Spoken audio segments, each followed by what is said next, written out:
Okay, Foothill. This is going to be a work in progress. So I thought I would just do a quick little video so that you might be able to get in just a couple of minutes of yoga today. Or let's start over. Hi, Foothill family. It's Miss Bader again, or Miss Ryan. And I thought I'd put together just a short little video for all of you to get a little yoga into your day. And also is a little bit of practice for me because I'm still getting used to this whole video thing. I'm not very good at it and I don't enjoy watching myself. So the more I do it, I figure the more comfortable I will get with it. So anyway, let's start out. So find yourself a comfortable seat and we will kind of touch briefly on the yamas and the niyamas. And we're going to kind of start over. I know we've gone through these before, but they're great rules. So never a bad thing to go over them again. So you will remember we've talked about yoga being an 8-limbed practice.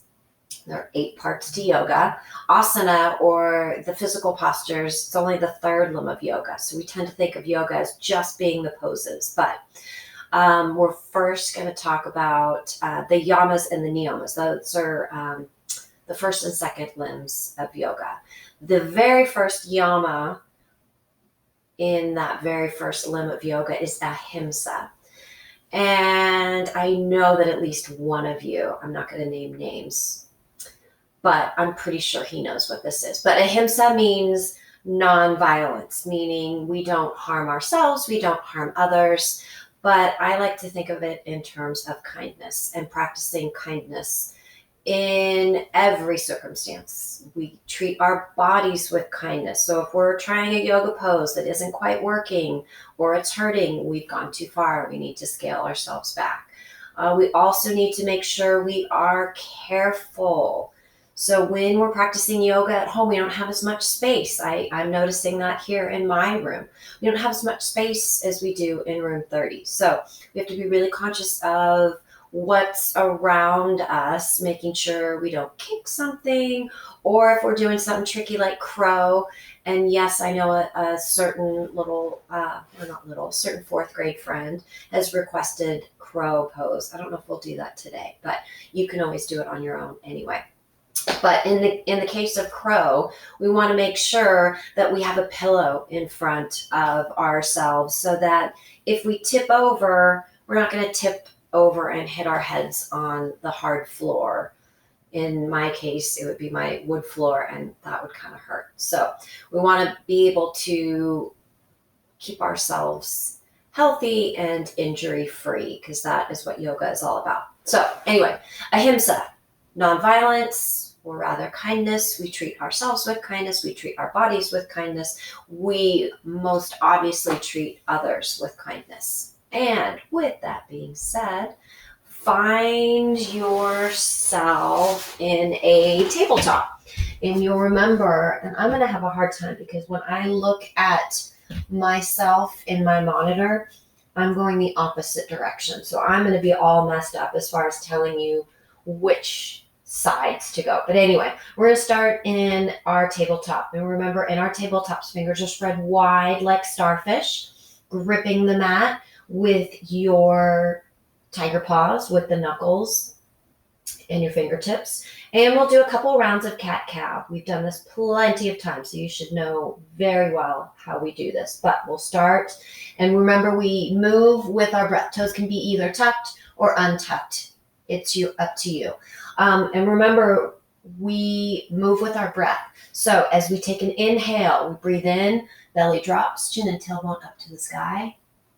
Exhale, tuck chin, tuck tailbone, round your back like a Halloween cat. Inhale, belly drops, chin and tailbone reach up to the sky. Exhale, tuck chin, tuck tailbone, round your back. Inhale, back to cow. And we're going to exhale back to just a flat back, making sure your fingers are still spread wide, say it together, starfish. Move your knees back Tuck your toes. Inhale, lift up for downward facing dog. We'll walk our dogs a little bit. And you remember we keep our toes on the mat or whatever it is you're practicing on. And we pedal our feet. One knee bends and that heel comes up. So we're stretching out the backs of our legs while we do this. So this is our walking our dogs. And then stop. We're going to go move into three-legged dog. Right leg reaches up to the sky for three-legged dog. Then you're going to bend your right knee, open up to the side for, say it with me, fire hydrant. Lower the right leg, lift your left leg, three-legged dog on the other side. And then we're going to bend that left knee or whatever knee you're doing. Open up to the side for fire hydrant on the other side. Then you're going to lower that foot. And you can either bend your knees and hop to the front of your mat. You all know how to do that. Or you can walk your feet up to the front of your mat. And I'm going to scoot myself back so I'm not going to run into something. Remember, Ahimsa, we make sure we don't hurt ourselves. I'm going to be in a forward fold here.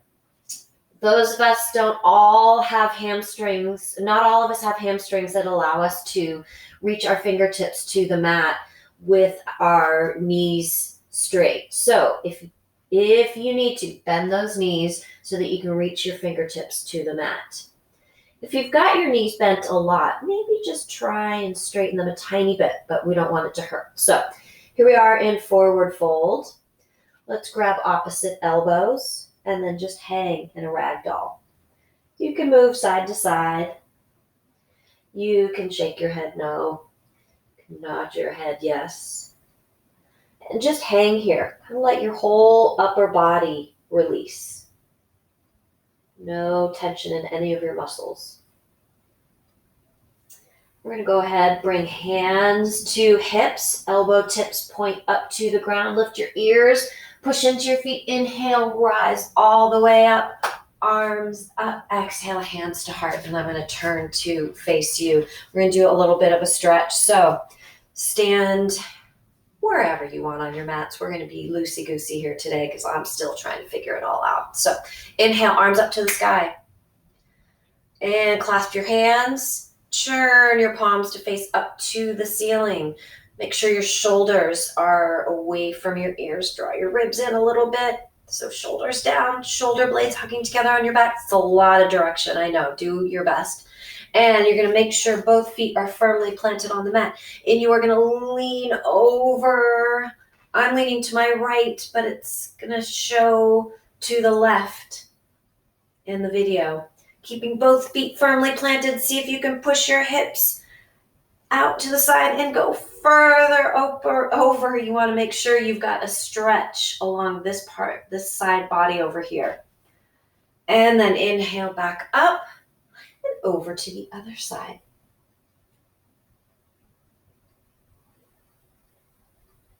Back up to center. Let's do one more on each side.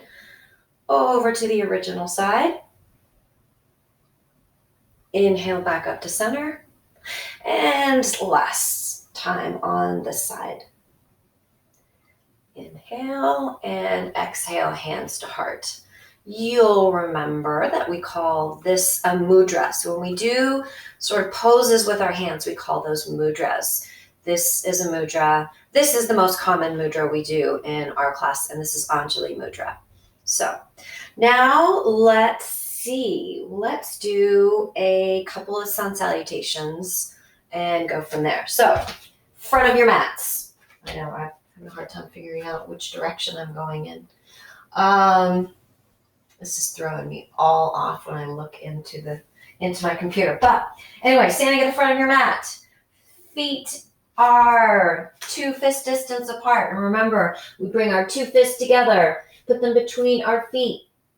That's how far apart our feet should be. If our fists aren't touching the inside of our feet, then we need to move our feet together. So making sure that's where we're at, we find our mountain pose. Shoulders down, shoulder blades hugging together on your back. Standing up nice and tall, palms facing to the front of the room. Legs are engaged, arms are engaged. Remember, this is an active pose. We're not just standing all slumped over, we're standing nice and tall. We're firing our bicep muscles, our tricep muscles, our quadricep muscles. Everything is working. And from there we go, reach up to the sky. And I'm going to have to take a step back, otherwise I'm going to bonk myself on the edge of my bed. And we're going to exhale, swan dive down. Remember, in this forward fold, Uttanasana, you can bend your knees if you need to. Perfectly okay. That is still the same pose. And inhale, hands to shins for a half forward fold, Ardha Uttanasana. We're going to exhale, plant your hands, spreading your fingers wide like starfish. Step back to a plank, the top of a push-up. And this is, again, an active pose. Strong arms, strong legs. You can either lower down knees, chest, chin, or you can lower down all the way slowly. That wasn't so slow. And then you're going to untuck your toes. And oh, look at that. I can see a lot of stuff underneath my bed. This is not good. Okay, hands are on either side of your chest. Toes are untucked. You're going to hug your elbows in towards your body.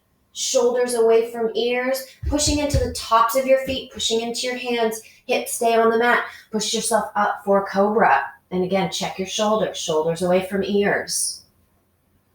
And remember our snake breath on the way down. So we're going to take a deep breath in. Sounds a lot different when it's just me doing it. Then we're going to tuck our toes. We're going to push ourselves back. Hips go back towards heels for puppy pose. And then we're going to lift up and back for a downward facing dog. And step or hop to the front of your mat. That wasn't so graceful. Into a forward fold, Uttanasana. Inhale, hands to shins. Exhale, fold all the way in. Then push into your feet. Inhale, rise all the way up.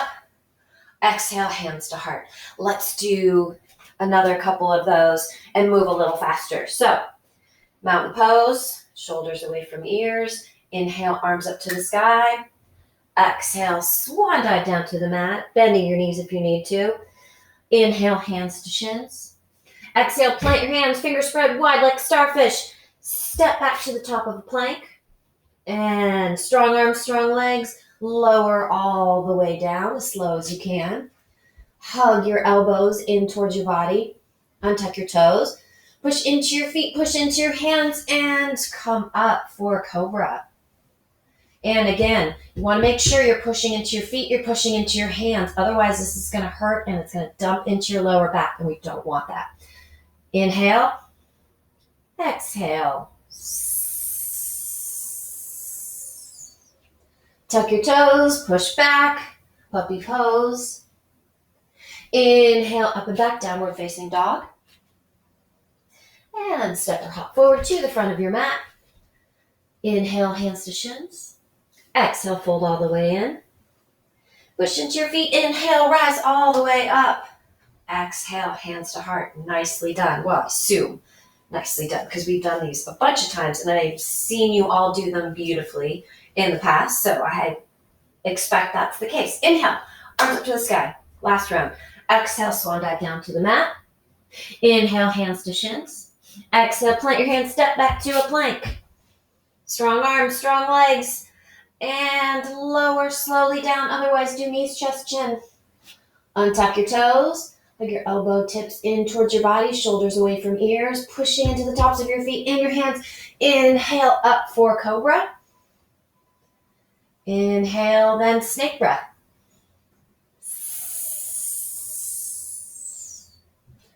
Tuck your toes. Push back to puppy pose. And up and back, downward facing dog. We will take one big inhale and one big exhale here. And then step or hop forward to the front of your mat. Knees bent if you need to.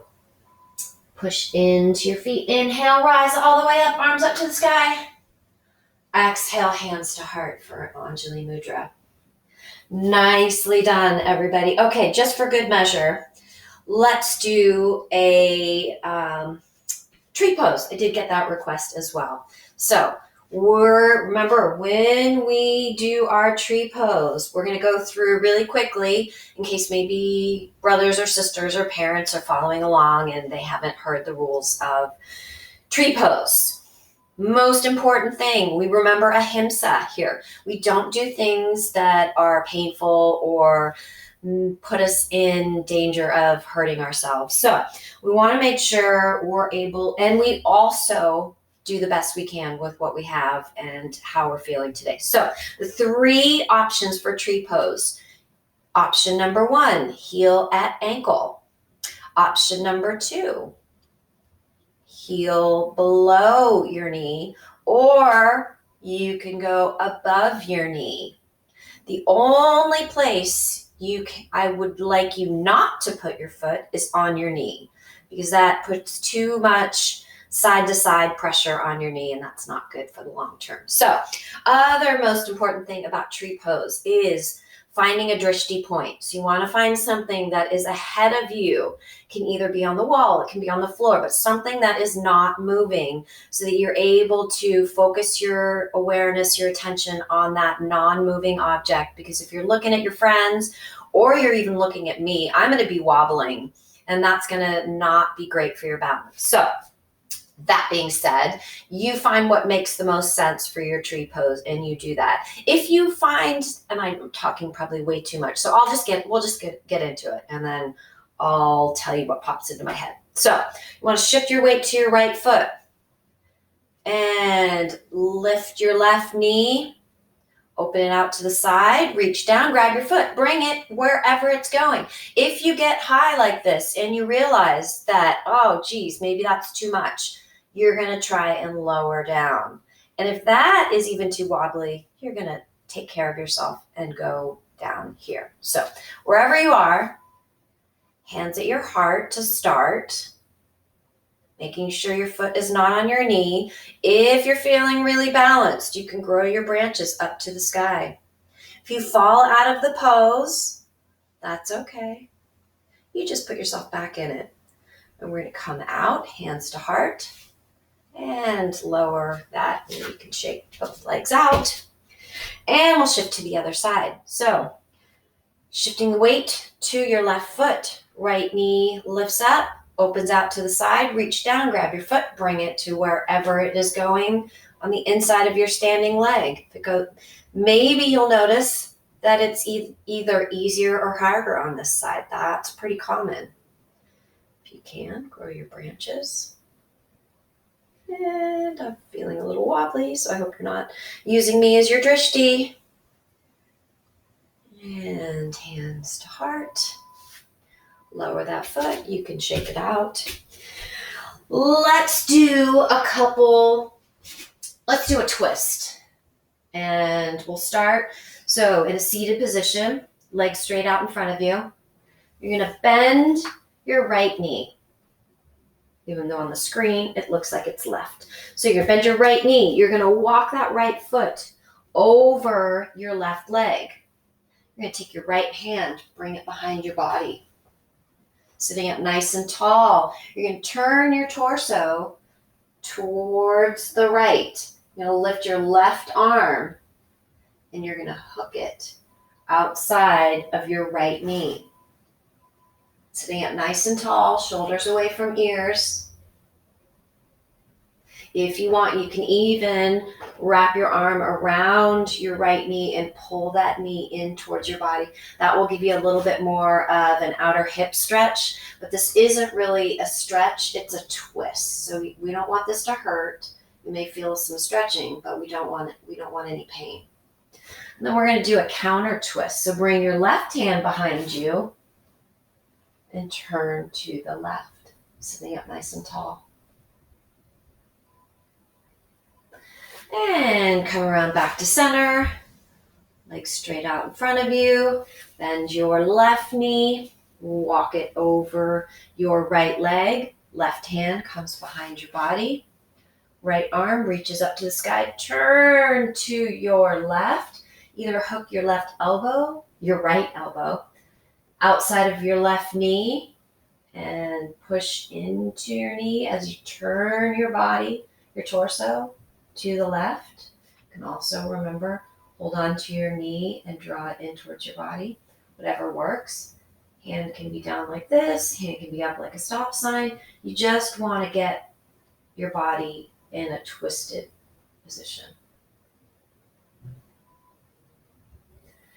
And come back around, and we're going to lie down. We're not going to do the crazy poses today, so we're not going to do wheel or bridge. We'll do that next. We'll do that, I promise. But maybe you want to show your parents later on today. So, laying down on your back, cactus arms. So, remember, this is robot arms. Cactus arms are like the backs of your hands are on the mat, neck on either side of your head. Feet are on the mat, knees are bent. You're going to lift your hips up a couple inches. You're going to move them to the right, set them down, lower both knees to the left. For another twist. If you want, this is an option, you don't have to do it, but you can take your left foot out from underneath, rest your left ankle on your right knee. If that sounds confusing, don't even bother. But if you've done it with me in class and you feel like you want to do that, go ahead. That is an option. And then unwind knees back up to center, lift hips up, move them a couple inches to the left. Lower both knees to the right. Again, you can take left ankle out, rest it on, right ankle resting on your left knee. I forget my right and left. I think it's been too many days of not working.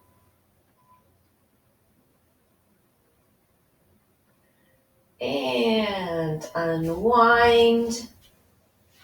Time for Shavasana. So make sure you've got a spot where you can lie all the way down. Arms are long by your sides, palms facing up to the sky.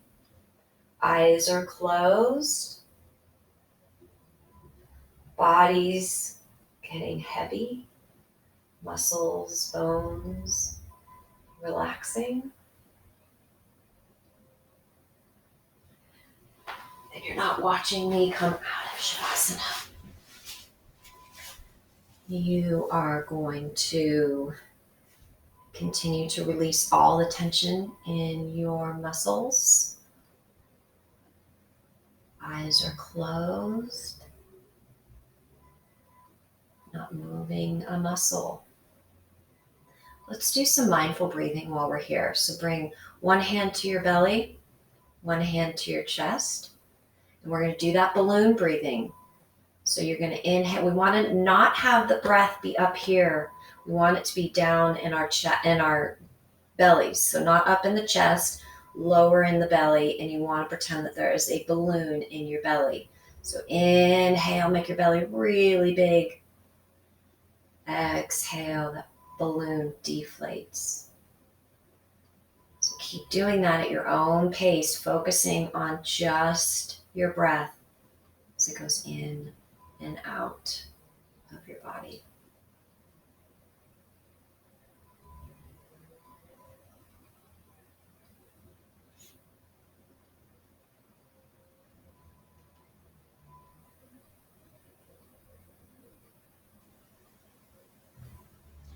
You can stay in Shavasana for as long as you want. I'm going to close out. So when you're ready, you bring yourself back up to a seated position. We'll take a breath together. Sorry if I'm rushing you out of Shavasana. Inhale, arms up to the sky. Exhale, hands to heart. Bring your hands to your forehead to remember kind thoughts.